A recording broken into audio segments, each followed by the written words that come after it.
Kali ini kita akan membahas tentang penginjilan lintas budaya. Dan saya akan membahas tentang penginjilan terlebih dahulu, karena itu merupakan tanggung jawab kita sebagai orang percaya.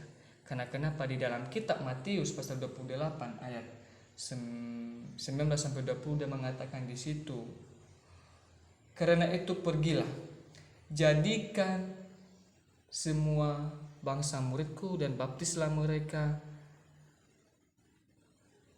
dalam nama Bapa, Anak dan Roh Kudus, dan ajarlah mereka melakukan segala sesuatu yang telah kuperintahkan kepadamu, dan ketahuilah aku menyertai engkau senantiasa sampai akhir zaman. Jadi jangan takut untuk menyampaikan suatu Injil atau menjadi seorang penginjil. Karena kenapa? Karena Allah mengkehendaki hal tersebut, semua orang diselamatkan. Yang kedua, kasih kepada Kristus dan sesama kita, bentuk kasih kita kepada sesama kita. Seperti Allah mengasihi kita, seperti Dia mengaruniakan anaknya yang tunggal yaitu Yesus Kristus untuk mati di atas kayu salib. Jadi kita juga harus mengasihi sesama kita. Seterusnya, ketiga, merupakan suatu bukti sebagai bukti kasih dan ketaatan kita kepadanya. Yang keempat, kerelaan.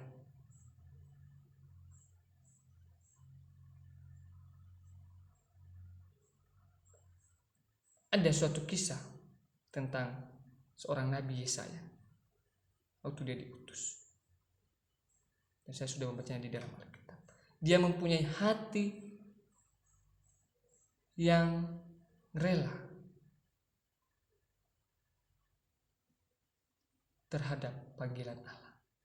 Atau dia memiliki sikap yang benar-benar mau mengikuti Allah, mengikuti panggilannya. Nah, jadi apalagi kita ini, mari kita berikan diri kita untuk Kristus.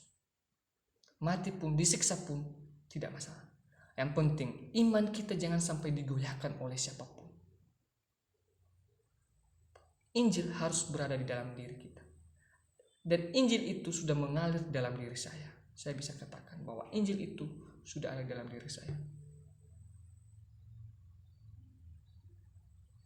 Saya tidak takut, karena Tuhan akan menyertai saya bagaimanapun itu. Saya harus berani menyampaikan Injil kepada siapa saja.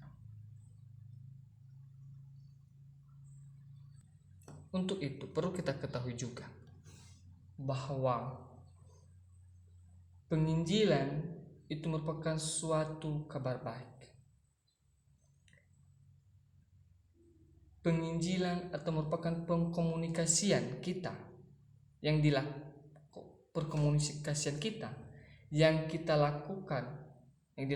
oleh orang-orang Kristen sebagai penyambung lidah Allah, yang menyampaikan berita pengampunan Allah kepada orang berdosa. Itu tanggung jawab kita. Kita ini adalah penyambung atau pengkomunikasian berita tentang pengampunan Allah kepada orang-orang yang sudah berdosa. Dulunya, mana ada saya datang ke gereja? Tetapi karena Tuhan mau mengubahkan saya, maka saya mengikutinya. Dulunya saya sebagai orang percaya, tetapi saya hanya sebatas datang untuk gereja. Tetapi setelah saya sudah tahu, sekarang di dalam hati saya, DNA saya adalah Injil atau misi.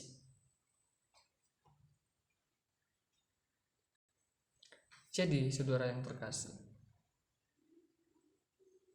kalau saudara tidak pergi menyampaikan Injil, siapa lagi?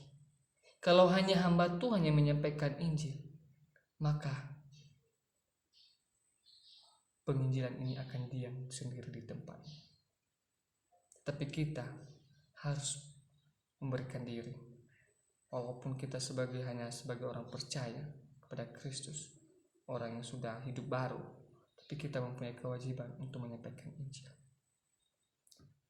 Jadi saudara yang terkasih, konsep penginjilan dalam lintas budaya perlu kita mengetahui bahwa lintas budaya adalah kumpulan dari banyaknya karakter yang berbeda-beda, yang berdiri dari banyaknya bentuk ide, kepercayaan, nilai-nilai, adat istiadat, dan tingkah laku yang digunakan sehari-hari sebagai kebiasaan di suatu daerah tersebut. Lalu bagaimana kita bisa masuk dalam hal tersebut? Ya, kita harus belajar tentang kontekstualisasi di situ. Apa kebiasaan mereka di sana? Kita juga harus mengikutinya. Nilai-nilai apakah yang ada di dalam daerah tersebut? Kebiasaan apakah yang ada di daerah tersebut? Kita harus menelusuri. Setelah kita telusuri, lalu kita masuk di dalam suku tersebut atau daerah tersebut. Setelah kita sudah masuk, maka kita bisa mengarahkan mereka, mengajarkan mereka bagaimana tentang kepercayaan mereka. Siapakah mereka yang sebenarnya? Apa sih tanggung jawab mereka sebagai ciptaan Tuhan? Apa tujuan mereka atau orang-orang yang belum percaya ini? Allah mengkehendaki mereka supaya mereka memuji dan memuliakan namanya. Karena kenapa? Karena hanya di dalam nama Yesus ada keselamatan. Amin. Saya percaya bahwa saudara yang sedang melihat video ini sedang mengaminkan itu. Nah, dapat juga dikatakan bahwa penginjilan adalah bagian dari nilai penginjilan, dan fokus utama dari misi penginjilan adalah melakukan penginjilan. Jelas, karena itu adalah tanggung jawab kita. Dan fokusnya itu adalah penginjilan. Benar, hanya tertuju pada Kristus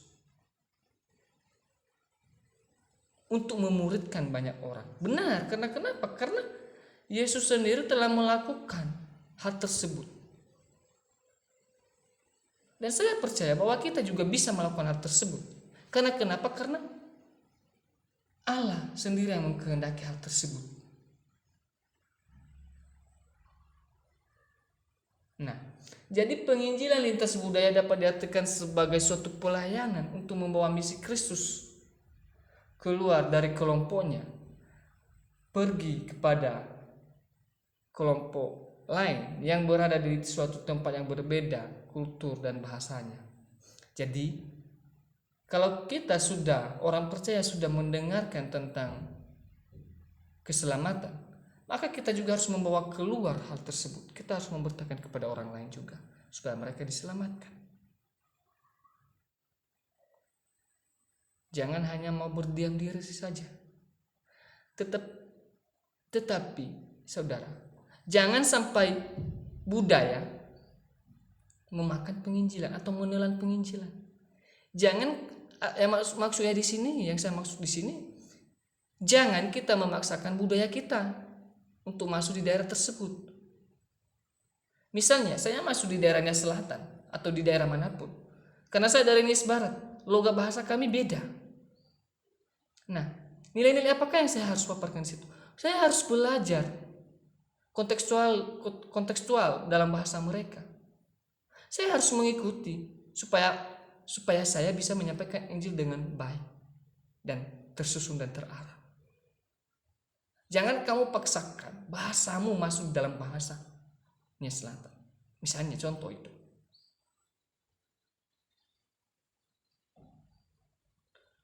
Kadang ini merupakan suatu bentuk ilustrasi karena saya berada di kalangan juga teologi ya. Ada teman kami yang dari Nias Selatan, dari desa Hilimaira. Nah, kalau sama mereka itu malam katanya nulugulug. Nah, sedangkan di Nias Barat nogomigemi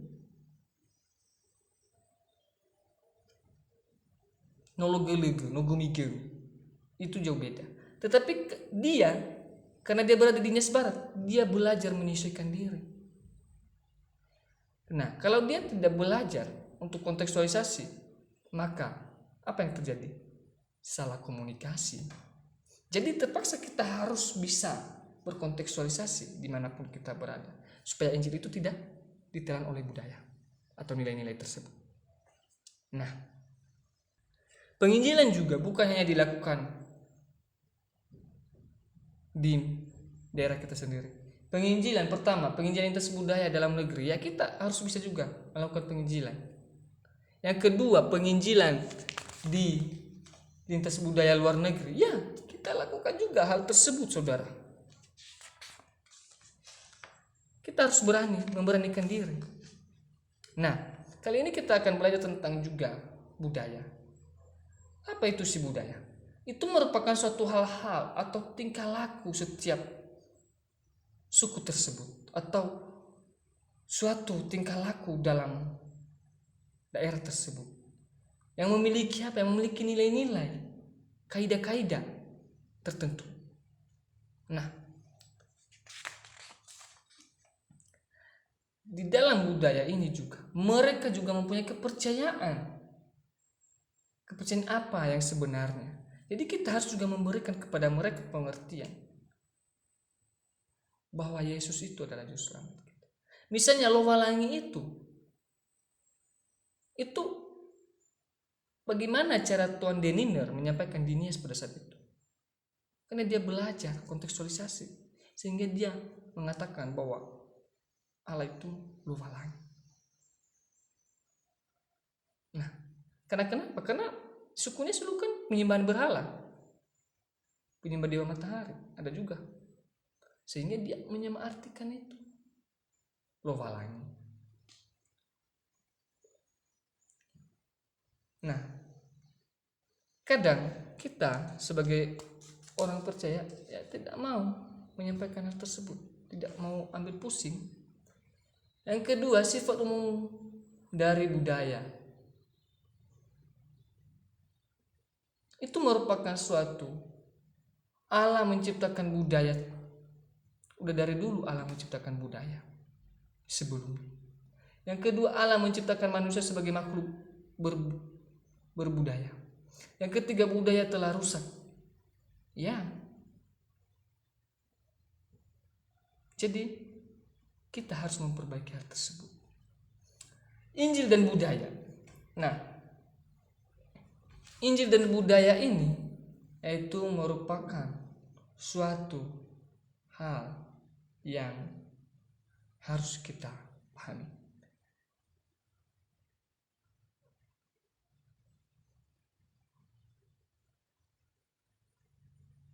Nah, apa yang kita pelajari? Dalam gerakan pemberitaan Injil yang dilaksanakan oleh para misionaris, pernah terjadi perbedaan yang tidak jelas antara Injil dan kebudayaan. Walaupun tidak mudah, perbedaan Injil dan budaya itu harus dibuat dengan jelas. Jadi kalau ada perbedaan, ya justru salah sasaran kita. Tetapi kita harus membenarkan terlebih dahulu hal apa yang harus kita pelajari dalam budaya tersebut. Ada beberapa tahapan itu, termasuk tahapan misiologis dan adanya bagaimana cara kita, adanya tahapan fenomenologis, tahapan ontologis, dan ada juga yang bagaimana kita di situ melakukan suatu petunjuk dan tantangan. Nah, dalam ini juga kita sering menghadapi tantangan dalam lintas budaya, saudara. Jadi, tantangan apakah saja itu yang harus kita hadapi? Yang pertama, perbedaan bahasa, benar. Perbedaan kepercayaan, benar. Budaya mereka, benar. Dan cara berpakaian, benar. Tapi apa yang harus kita lakukan? Yaitu kontekstualisasi dalam hal tersebut. Jangan juga kita tidak berkontekstualisasi dalam daerah tersebut atau suku tersebut, sehingga nantinya akan untuk penyampaian penginjilan itu akan salah, tidak pas sasarannya. Jadi saudara-saudara yang terkasih, supaya video ini bermanfaat bagi kita dimanapun teman-teman berada yang sedang berada di luar sana untuk menginjil, semangat untuk mendapatkan jiwa-jiwa yang baru.